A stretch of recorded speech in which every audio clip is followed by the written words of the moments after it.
All right, so we kind of had a little ordeal here. So both puppies did have their deworming this morning, and they were not cooperating. So Wilma got the great idea of using sardines, Yes, and it worked. it worked. I mean, I was trying it with mayonnaise, and they would lick it up and put the pill in their mouth and spit it right out. So we tried it a couple ways, didn't work. But then with the sardines, it took about, what, 30 seconds a 30 dog? second. 30 seconds a dog. Yeah. Because it's like oily and Fishy yeah, it's taste. fishy taste. Yeah. So they've both been dewormed with the right dose. And then can you see the white powder on their backs?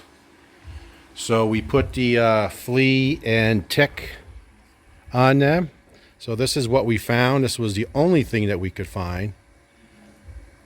Tick and flea powder, lemon scent, smells pretty good. So that's the only thing that we could find.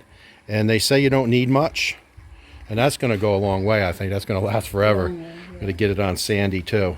But you can see what we did was we put a strip down their back and then on either side, and then I did around their neck area.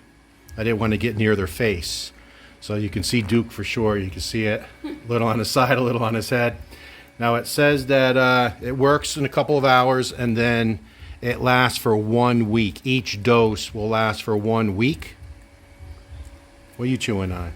They like to chew on the rock. So they've both been treated, and hopefully no more scratching. So they've been definitely scratching.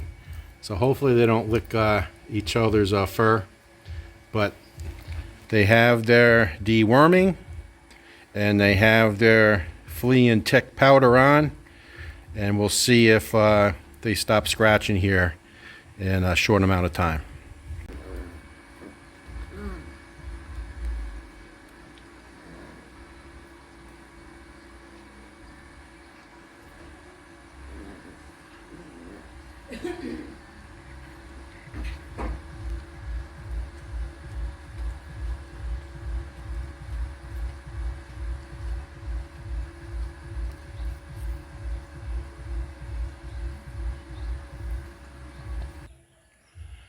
Kind of a lazy day today. Overcast. I think the forecast is for it to be like this all day. They said only 50% chance of rain. That looks like 100%. So we'll see what happens. But Wilma's just messing around in the garden. And take a look at the guys. How'd you get up there? Just playing around. Yeah, they're just hanging out time. So Wilma's just planting some perennials, some wildflowers. She's putting them in between the pineapple. And she's also starting to get some clay pots because they're a little heavier as compared to the plastic. And then just getting some flowers and putting them just sporadically in the rock wall that I just recently power washed. So we're not going to put anything over there because I got a lot of power washing to do, but eventually she'll start doing that. So I think it looks nice. So she only has a few clay pots. We got to go buy some more, but I think that'll be nice just to put some nice potted plants. And then she also added some dirt. So see how there's fresh dirt and all nice and smoothed out. She also planted those wildflowers in these areas as well, throughout just this side here from the steps over. So when they come up, I think it's going to be real nice. So just a lazy day today, right, Wilma? Yeah, pretty much. And look at the guys just hanging out. What are you doing, Duke? You want to get down? This way. Yeah, they come this way. Look, there's a nice ramp over here, This way. Duke. That's too high over there to jump. Oh, I think he's gonna jump. Duke. Oh, let him do it. He's got to learn. There we go. Yep, he made it. No flopping over. See? They like to help. They're helping you. So just taking it easy. Oh, get out of there, Duke. What, you gonna take a nap? Laying right in the My new plant. nice cool dirt. Daisy wants to play a little bit. So I'm just gonna take a couple minutes, guys, and go over a couple of future projects. And a few of you asked that on comments over the last couple days. And this is in no particular order. But since I'm here, we actually just a few minutes ago got another delivery of rock. This type of landscaping rock. Just a few minutes ago. And we're going to start here. Hopefully Monday when Ramel starts working for us. So you can see here, this is on an angle. So we're going to widen this out a little bit. Get some plastic bags, sit down here with some holes in it. Square this off. And make this basically square. Because I don't use it for truck turnaround. So, Baha'i Kubo. We're going to get closer and closer to pulling the trigger on it. So the first thing I want to do is make sure underneath the Kubo is all rock, and you can see there's some dirt back there. So we're going to put in a fresh stone, widen it out. Then we'll get the exact dimensions, and then I'll have Ramel dig down, I don't know, maybe 18 inches for the 4 footings, and get the footings in. As long as we know the exact measurements, we'll get the footings in and get that project out of the way. So with it being a cloudy day, I can actually get here in the back of the house by the utility room and show you the antenna. And we just got delivered with the stone a proper metal pole. And I'm going to go ahead and paint that. But let me see the antenna. Now that's with a PVC pipe, and it's a short piece of pipe. I think that's about a 4 or 5 foot piece of plastic PVC. It's worked. It's screwed into the actual column, and we've had some heavy rainstorms here and wind. It didn't blow down, but I want to get a proper metal pole, and you can see that the pole now is going to go all the way down and actually rest on the ground. And then I can secure it in multiple spots going up the column.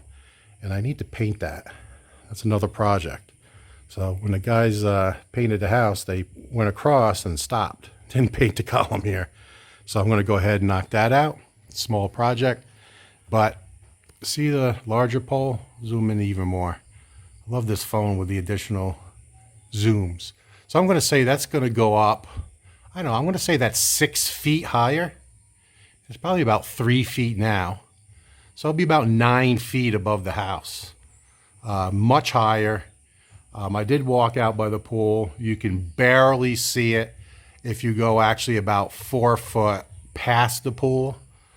You can see it. But you can see the antenna itself is pretty small. So there's another project. Take the plastic down. Reattach the antenna to a proper metal pole, and then I'll be able to secure it properly in multiple spots all the way down, so it'll be even more secure. Hey, while it's a lazy day, I went ahead and changed the oil, the first oil change in my generator. Probably use this generator, I'm going to say 12 times for maybe, I don't know, 2 or 3 hours each. So it only has, I don't know, maybe 20, 30 hours on the oil. So I went ahead and dropped the oil and put nice synthetic in it. So another project done. So these projects are in no particular order. And this is really just far down the list. And it's just a discussion. Since we have a concrete pad where the septic system is, what I'm thinking of doing, and we already have 2 walls completed, why not come out with a cinder block wall here and a cinder block wall here, hollow block. Render it like this, paint it, more than likely sand dune, put a doorway here with a roof, little shed type roof, and have a real nice area to store all my tools. I can lock the door, you know, sky's the limit. Maybe put electricity in it. Really doesn't need it. I could put a solar light on the roof and then have the solar light be inside just so I could have light for the daytime. But it's a pretty good area. I don't know what the dimensions is. I think this is about 4 meters. So that's what, about 13 feet across. And then this has got to be, I'm going to say 5 feet. I'll say pretty good about 5 feet out. So I think it would be a real nice, call it a concrete shed. And again, it's far down the list, but it's something that's on our radar. So Wilma and I have been concerned about the actual ceiling here in the dirty kitchen. So we did not put a proper ceiling in here because we wanted to make sure that it did not leak. And we've never had an issue. We've had a lot of strong storms. And you can see that for longtime viewers, that overhangs this wall that goes down to my concrete drain. Because remember, I built this wall 2 feet on my property, so I have a proper 2 feet concrete drain back there. So you can see the daylight. So I was worried that on a very heavy storm, rain may be able to get this way, and then obviously would ruin a proper ceiling. Not a drop of rain comes in here. So happy. So remember, the way we designed it was it came out and then it came down with a fascia. So actually the fascia drops, I don't know, maybe 6 inches below the top of this concrete wall. So that's enough to keep the driving rain from coming inside. So now that we know that this is dry back here, we're looking to put a proper ceiling here soon. So this is what I'm talking about by proper ceiling. So we want to put a cement board, get it all painted, have the proper lights back there in the dirty kitchen. And I think doing this would really make that dirty kitchen look fantastic. So that's on our list of things to do in the future. The truth be told, I have champagne tastes on a beer budget. So another maybe, and this was discussed many times during the build. Do we extend our concrete patio out like 2 meters out to this area? So it would look similar to the concrete patio that goes between the pool and the house, and then here down the side. So we would just simply extend it out 2 meters, which is almost 7 feet. Have it drop down 4 inches, just like it is around the pool. Have it pitched 1 inch, so rainwater would go away from the pool. And now we would have more patio space to enjoy the pool. Again, it's not necessary. It's probably way down the list as Wilma and I talk about it. But it is something that's on the radar and may be done at some point. Wilma's still at it. Wilma loves her garden. And I knew the puppies were here somewhere. There they are, right there. So I saved the best for last. You probably know where I'm going. Solar. Remember I told you not too long ago we were very close. We found someone who does installations, and it was actually our 5th quote. And we were very close. And then the price did change, and then we decided not to do it. Well, we've been negotiating now for, oh God, that's got to be 3-4 weeks ago. So we've been going back and forth. And I think we're getting close. So I will show you where we would install the battery pack as well as inverter, and talk a little bit more about this project. So you guys will remember our original spot to put all the utilities for solar was right here. And you also remember that we have a conduit up on the roof that runs down to the panel, because both our electrical panels is right behind that door. So this is the ideal spot. So all the engineers that have been up here said they agree this is the best spot. So we've been negotiating. You know, I've been watching a lot of YouTube videos and what people are paying. So, you know, we've really got the price down. So he did ping us the other day because I don't know, what, 3 or 4 weeks ago, the price was higher. And I told him that we weren't going to do it till it got down to a certain amount. And he said, no, it's impossible to get down to that cost. So he said that we're going to hold off. Take a look at that cloud. Looks a little scary, right? So I basically said, we'll put the project on hold. It was more money than I was comfortable in spending.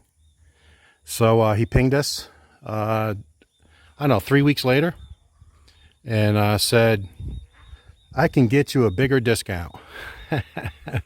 So now we're actually a little bit lower than what I thought. So I'm going to talk to the gentleman, make sure he's comfortable with me talking about this on channel, price and things like that. So he's going to draw up the contract, and he's going to be up here in the next couple of days.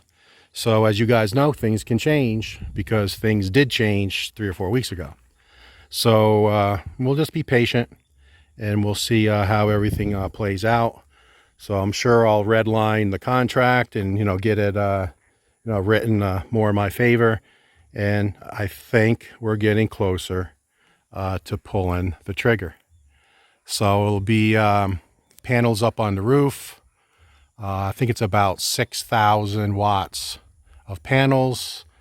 I think the inverter's around 5,500 watts. It'll be a hybrid system, so it'll be tied right into the grid.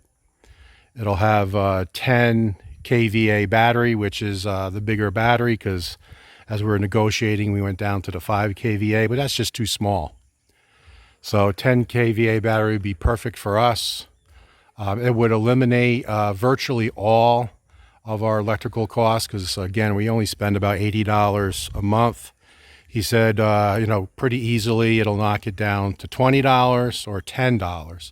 He says there may be days like today where it's not able to fill that 10 kVA battery up. Now, the good news with the system is he'll also have our generator tied in. So if we lose power for, say, a week, and there's not a lot of sun because we just went through a typhoon and the panels can't charge the battery satisfactory, we can turn on the generator. And he said in about 3 to 4 hours of generator use, you would top off the battery from being virtually zero, which is, I believe in the lithium iron phosphate battery world is 20%. You don't want to go below 20%. So the good news is we will use our generator much less for any long-term power failures, say like a week or so. But typically the power failures here are anywhere from, say, 6 to 12 hours. So the system itself would handle it no problem at all. If you have a brownout at night, you know, not an issue. We'd be able to have our TV or fan or refrigerators, you know, everything run. And I think it's just worthwhile just for the comfort and convenience of not having to worry about brownouts. You guys all know I'm not a big fan of having solar on this house just because we only use $80 a month. And we just got our bill the other day and it was $80 again. So we don't use a lot of electricity. If you're closer to sea level and using a lot of air cons and you're using, 10,000, 15,000 a month, solar makes perfect sense. But for just that reason alone, just to cut my electric bill down, it doesn't make sense to put in the investment. That's my opinion. Obviously, people disagree with that. So really what has decided it for Wilma and myself is the convenience of not having a brownout. So with the hybrid inverter, it detects the power failure automatically. And he says it's so quick it switches over, you won't even notice. And then when the power comes back on, if it needs to switch back over, it switches back over. So hopefully during the day, if we get decent sun, we will not be using any electricity from the grid. So all day long, we have fans on, TVs on, the pool pump's on, a couple fans. We won't be using anything from the grid. And it will be charging the battery as well. And then in the evening, it would switch over to the battery. And again, we would not be using electricity. And then if the battery gets to 20%, at that point, it would kick over to the grid. So it makes a lot of sense, just for the convenience of no more brownouts. So I think we're going to pull the trigger. I'll let you guys know how it goes. I think the gentleman will be up here in 1 to 2 days with the contract. I'll read over it. I'll redline it. And we'll talk through it as the project progresses. And what do you think, boss, about we're getting so close to getting solar? Yeah, this is a better price now. Yeah, it's a better price, right? Yeah. Yeah. So I think we're going to do it. Again, you know how cautious I am, so I have to read over the contract, feel comfortable, get some guarantees, warranties, all the above. And then that will probably be our next big project. Everything will be ordered from Cebu because that'll save some cost as well. Order it direct from the manufacturer. And then it'll get installed, said probably 2 days installation. And then we would be virtually off the grid. So stay tuned for that. Of course, as cautious as I am, everything is subject to change.